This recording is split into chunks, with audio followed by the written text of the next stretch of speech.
आइए, आप सभी का स्वागत है इस आल्पस पर्वत पे। हम लोग 10वां के मैथ का जो सीरीज चल रहा है वृत्तों से संबंधित क्षेत्रफल, इस वृत्तों से संबंधित क्षेत्रफल के 12.1 का चैप्टर समाप्त हो चुका है। 12.2 का क्वेश्चन नंबर 4 बताना है। क्वेश्चन नंबर 1, 2, 3 पहले वीडियो में समाप्त हो चुका है। उसमें हम कुछ थ्योरी भी बताए हैं कि वृत्तखंड किसे कहते हैं, त्रिज्यखंड किसे कहते हैं। हम चाहते हैं कि उस वीडियो को जरूर देखें आप कि त्रिज्यखंड क्या है, वृत्तखंड क्या है। और आज हम क्वेश्चन नंबर 4 बता रहे हैं। 1, 2, 3 उस क्वेश्चन पहले वीडियो में बता चुके हैं। आइए देखिए क्वेश्चन नंबर 4। क्वेश्चन नंबर 4 समझिए, लेकिन उससे पहले आइए एक बार हम बता दें आपको कि त्रिज्यखंड क्या है और वृत्तखंड क्या है। ठीक है, छोटा सा बता रहे हैं आपको। देखिए, यह है एक वृत्त। वृत्त में त्रिज्यखंड का फॉर्मूला होता है कि 2 त्रिज्या तथा 1 चाप। ये 2 त्रिज्या हो गया और 1 चाप ये हो गया। यहां से यहां तक क्या बोलते हैं, चाप। तो 2 त्रिज्या और 1 चाप से जो क्षेत्र बनता है, इस क्षेत्र को कहते हैं हम त्रिज्यखंड। आप गौर से देखिएगा तो ये ऊपर वाला क्षेत्र भी ऐसे ही बना है। 2 चाप और 2 त्रिज्या, चाप नहीं, 2 त्रिज्या और 1 चाप, बस बड़ा चाप है इसमें। 2 त्रिज्या और 1 चाप से जो क्षेत्र बना है ये वाला, ये पूरा, ये पूरा क्षेत्र क्या है, ये भी एक त्रिज्यखंड ही है। हम इस वाले को कहते हैं लघु त्रिज्यखंड और ऊपर वाले को बोलते हैं दीर्घ त्रिज्यखंड। लघु त्रिज्यखंड और दीर्घ त्रिज्यखंड, नीचे वाले को लघु, ऊपर वाले को दीर्घ त्रिज्यखंड। ऐसा ही होता है वृत्तखंड में। देखिए, यह है आपका वृत्त। वृत्तखंड का आप कह सकते हैं डेफिनेशन है कि एक जीवा तथा चाप। देखिए तो एक जीवा और इस चाप से जो क्षेत्र घिरा है इसको हम बोलते हैं वृत्तखंड। एक जीवा तथा उसका संगत चाप, इससे जो क्षेत्र बनता है उसको हम बोलते हैं वृत्तखंड। दूसरे आप देखिए तो उसके ऊपर वाला क्षेत्र भी एक जीवा और एक चाप से मिलकर बना हुआ है, तो ऊपर वाला क्षेत्रफल भी आपका वृत्तखंड ही कहलाएगा। इसमें ये अलग बात है कि ये वाला जो वृत्तखंड होगा ये बड़ा वृत्तखंड होगा पूरा, और इधर वाला जो वृत्तखंड, नीचे वाला जो वृत्तखंड होगा ये वाला, ये छोटा वृत्तखंड होगा। हम इसको फिर बोलेंगे लघु वृत्तखंड और इधर वाले को बोलेंगे दीर्घ वृत्तखंड। ये आप समझ चुके हैं अब, लघु वृत्तखंड और दीर्घ वृत्तखंड। ठीक है, समझे लघु दीर्घ क्या होता है। अब आइए हम क्वेश्चन बनाते हैं। क्वेश्चन देखते हैं क्या कह रहा है क्वेश्चन में, इसको हम मिटा देते हैं।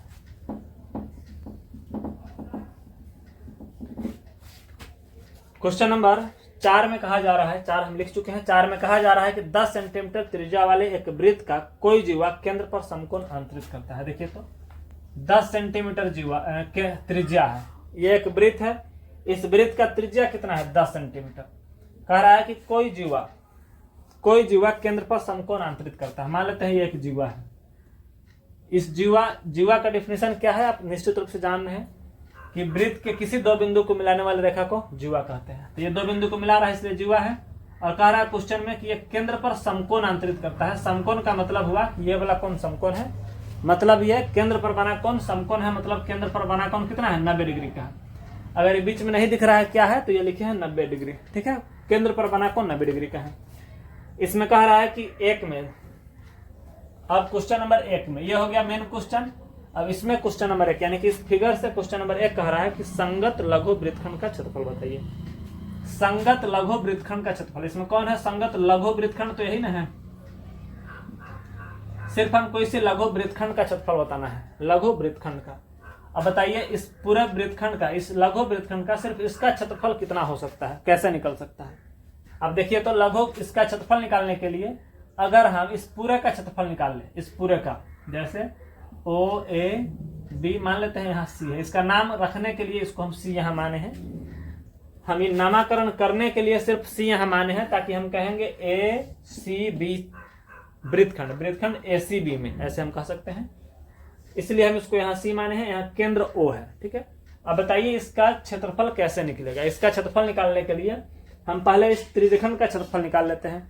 और त्रिज्यखंड का क्षेत्रफल निकालना आप लोग जान चुके हैं, निकालने आप लोग को आ चुका है पहले वीडियो में भी। त्रिज्यखंड का क्षेत्रफल निकालने के बाद इस वाले त्रिभुज को हम घटा लेंगे। इस वाले त्रिभुज का जितना क्षेत्रफल होगा उसको हम घटा लेंगे, तो यही वाला ना बचेगा सिर्फ, और वही आपका आंसर हो जाएगा। तो आप देखिए हम इसमें जो क्वेश्चन कह रहे हैं हम लिख रहे हैं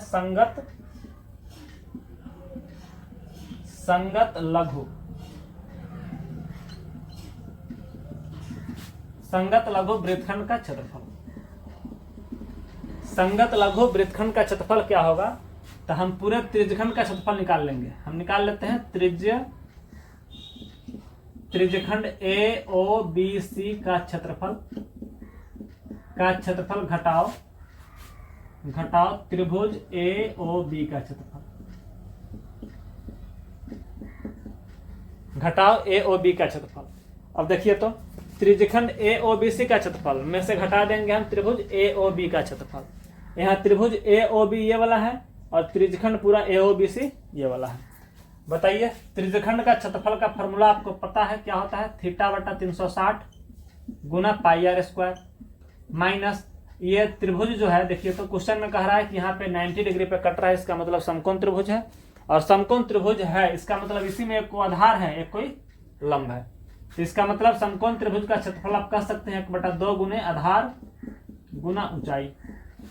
और यहाँ से थीटा कितना है, तो थीटा है 90 डिग्री, 90/360 गुना पाई है 22/7, और आर स्क्वायर कितना है, क्वेश्चन में कहा है कि इसका आर कितना है, तो 10 सेंटीमीटर है।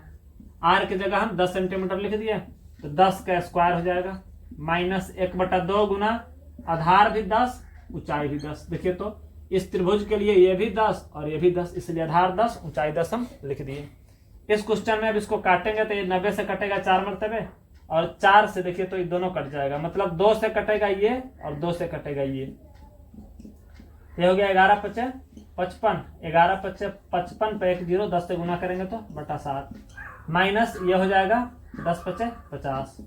अब इसको हम गुना कर देंगे, जोड़ घटाव कर लेंगे, 7 से करेंगे तो कितना होगा, अच्छा इसको बटा पर का जोड़ कर लीजिए, घटाव कर लीजिए, 550 माइनस 7 से इसको करेंगे 7×5 = 35 हो जाएगा बटा 7, बटा पर के घटाव आपको आना चाहिए, और इसको हम घटा लेंगे तो हो जाएगा 200/7 सेंटीमीटर स्क्वायर। हम उम्मीद करते हैं कि ये वाला लाइन नीचे दिख रहा होगा, हो जाएगा 200/7 सेंटीमीटर स्क्वायर। हम उम्मीद करते हैं कि दिख रहा होगा। चलिए लिखिए क्वेश्चन नंबर 4। अब हम लोग देखते हैं क्वेश्चन नंबर, अच्छा ये 4 का 1 है,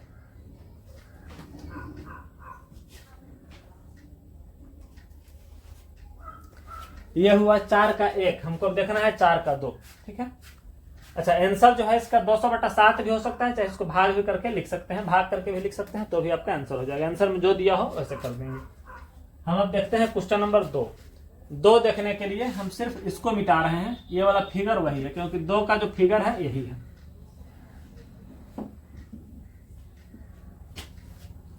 इसमें जो है 4 का 2 क्या कह रहा है, संगत दीर्घ त्रिज्यखंड का क्षेत्रफल बताइए। क्वेश्चन नंबर 4 का 2 संगत दीर्घ त्रिज्यखंड, बताइए तो संगत दीर्घ त्रिज्यखंड का मतलब क्या होगा। संगत दीर्घ त्रिज्यखंड मतलब ये वाला त्रिज्यखंड कह रहा है, ध्यान रखिएगा, वृत्तखंड नहीं त्रिज्यखंड, मतलब ये वाला पूरा, ये जो क्षेत्रफल है इस पूरे का क्षेत्रफल हमको चाहिए, इस पूरे का हमको क्षेत्रफल चाहिए। इस पूरे का क्षेत्रफल निकालने के लिए वाला कोण आपको पता है, पूरा होता है 360 डिग्री, इसमें ये वाला नीचे वाला है 90 डिग्री, तो ऊपर वाला कितना हो जाएगा 270 डिग्री हो जाएगा, तो हम ऊपर वाला ले लिए 270 डिग्री, ठीक है। अब देखिए दीर्घ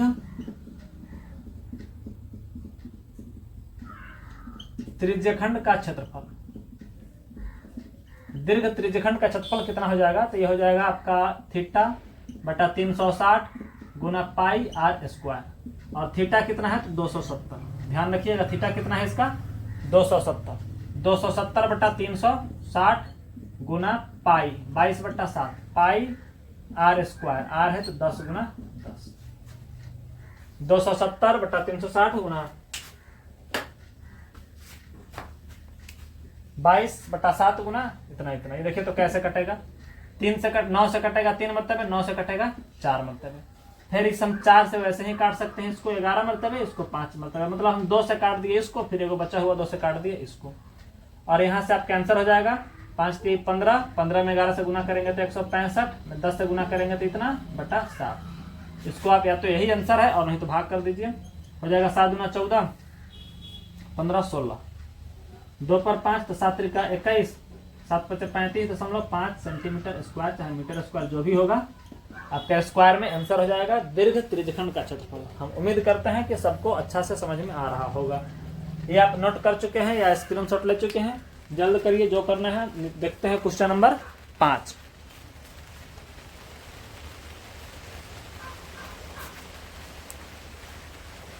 नब्बे डिग्री का कोण आंतरित किया था, यानी कि 90 डिग्री आंतरित करने का मतलब हुआ कि वह समकोण त्रिभुज था। और समकोण त्रिभुज में आपको पता है कि एक ठो सबसे बड़ा वाला भुजा कर्ण होता है, बाकी 2 ठो में एक ठो आधार और एक ठो लंब होता है। तो हम क्षेत्रफल का फॉर्मूला लगा दिए है 1/2 गुने आधार गुना ऊंचाई, चाहे 1/2 गुने आधार गुना लंब, वही शीर्ष लंब वही होता है चाहे ऊंचाई। लेकिन इस वाले क्वेश्चन में केंद्र पर का कोण 90 डिग्री ना होकर 60 डिग्री है। अब बताइए तो त्रिभुज ऐसा बनेगा, हम यहाँ रफ में बना दे रहे हैं, त्रिभुज ऐसा बनेगा। अगर नहीं भी दिख रहा हो तो कोई बात नहीं, आप समझिए कि त्रिभुज ऐसा बनेगा। ये है 60 डिग्री का और ये दोनों तो है त्रिज्या। अब चूंकि ये दोनों त्रिज्या है तो बराबर होगा तो ये दोनों कोण भी बराबर बनेगा, और बराबर बनेगा तो ये भी 60 और ये भी 60 होगा, यानी कि सभी कोण 60 डिग्री का बनेगा। इसका मतलब वो त्रिभुज समबाहु त्रिभुज होगा। और अब इसमें क्षेत्रफल का फॉर्मूला जो लगाएंगे वो समबाहु त्रिभुज के क्षेत्रफल का फॉर्मूला लगाएंगे। ठीक है, आइए देखते हैं क्वेश्चन नंबर 5 में। पहले हम क्वेश्चन नंबर 5 देख लेते हैं। देखिए इंक का थोड़ा सा अस्कत है कि कमी है, इंक का कमी है क्योंकि अस्कत है थोड़ा सा, इसलिए पतला वाला मार्कर से लिख रहे हैं। उम्मीद करते हैं कि दिख रहा होगा। त्रिज्या 21 सेंटीमीटर वाले वृत्त का एक चाप केंद्र पर 60 डिग्री का कोण आंतरित करते हैं। देखिए तो पहले हम त्रिज्या 21 सेंटीमीटर का एक वृत्त बना लिए जिसका त्रिज्या 21 सेंटीमीटर का है।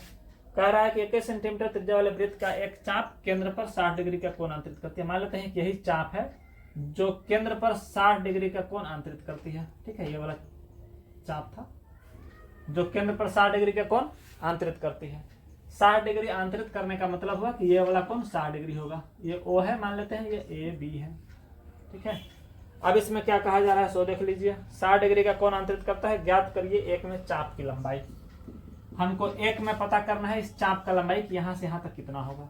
अब आपको चाप के लंबाई का फॉर्मूला लिखा चुके होंगे आपको हम पहले वाले वीडियो में, फिर हम लिखा देते हैं। अच्छा, फिर लिखा नहीं देते हैं, ऐसा लिखना पड़ता है प्रत्येक क्वेश्चन में।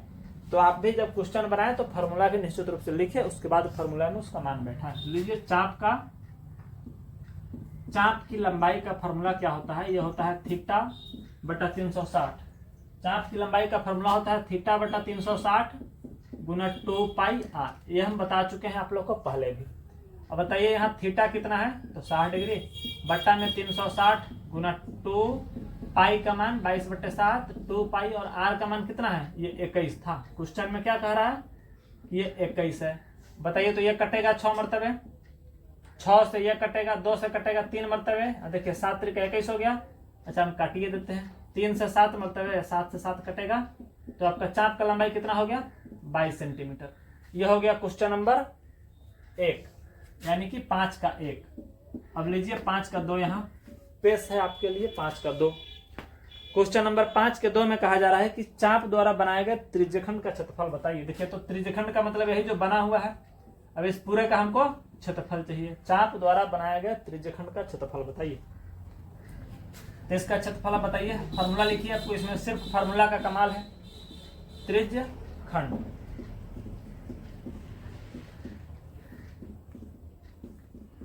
त्रिज्यखंड के क्षेत्रफल का फॉर्मूला होता है, त्रिज्यखंड के क्षेत्रफल का फॉर्मूला होता है, त्रिज्यखंड के क्षेत्रफल का फॉर्मूला होता है क्या θ/360 गुना पाई r स्क्वायर। θ/360 गुना पाई r स्क्वायर। अब यहाँ पर रख दीजिए मान, थीटा का मान है 60/360। ये थीटा जो है ना यही ये वाला कोण होता है थीटा, तो जो कि 60 डिग्री दिया हुआ है। उसके बाद 22/7 और पाई r स्क्वायर। r स्क्वायर का मतलब 21 गुना 21। अब इसको काटेंगे तो ये तो कटेगा 6 मरतबे, फिर ये 2 से कटेगा 3 मरतबे, 2 से कटेगा 11 मरतबे, 3 से ये कटेगा 7 मरतबे और 7 से ये 7 कट जाएगा। तो आपका हो जाएगा कितना, हम 11 गुना 21 हो जाएगा। और 11 गुना 21 अच्छा नहीं दिख रहा है, 1 मिनट में अभी दिखेगा आपको।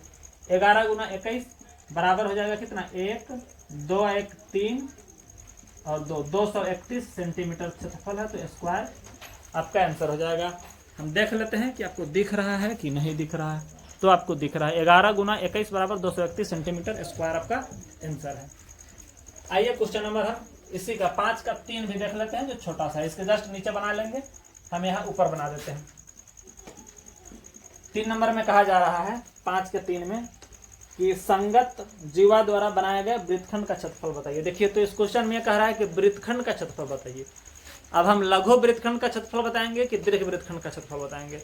तो आप यह समझिए कि जब तक कहा ना जाए, कुछ भी कहा ना जाए, तो आपको आंख बंद करके छोटा यानी कि लघु वृत्तखंड का क्षेत्रफल बताना है। अब बताइए तो जीवा यही है, यही जीवा है और यही चाप है। इस चाप का मतलब हो गया इसका क्षेत्रफल, ये लघु वृत्तखंड हो जाएगा।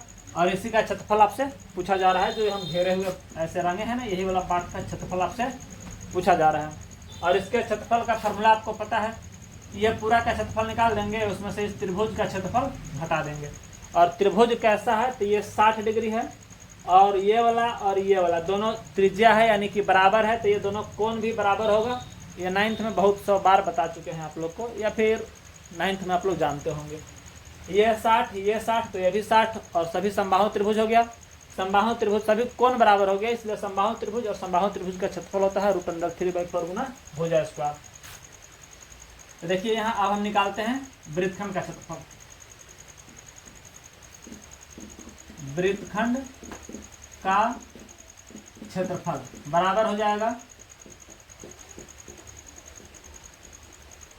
त्रिज्यखंड का क्षेत्रफल माइनस त्रिज्यखंड का क्षेत्रफल माइनस त्रिभुज AOB का क्षेत्रफल, AOB का क्षेत्रफल, त्रिभुज AOB का क्षेत्रफल। अब त्रिज्यखंड का क्षेत्रफल अभी हम यहाँ निकाले हैं, सीधा लिख देते हैं यहीं से। अभी निकाले हैं, जो हो जाएगा 231 में से हम घटा देंगे क्या, त्रिभुज AOB का क्षेत्रफल। और AOB का क्षेत्रफल का फॉर्मूला हो जाएगा √3/4 गुना भुजा स्क्वायर। और भुजा स्क्वायर यहाँ कितना है तो 21 का स्क्वायर, तो ये हो जाएगा 231 माइनस √3/4 गुना 441। और ये कटने कुटने वाला तो है नहीं, तो इतना ही पे छोड़ देंगे। 231 माइनस ऐसे लिख देंगे 441 √3/4, यही आपका सेंटीमीटर स्क्वायर आपका आंसर हो जाएगा। जिस ढंग से हम आपको लिखे हैं यहाँ पे, इसी ढंग से आपको भी लिखना है, ताकि क्वेश्चन अगर 5 नंबर का हो तो 5 में 5 नंबर मिले। चलिए ठीक है, हम फिर क्वेश्चन नंबर 6, 7, 8 जस्ट ही या तो आज ही या फिर जस्ट कल आपको हम अपलोड करते हैं। आप लोग इस क्वेश्चन को बनाइए और आइए फिर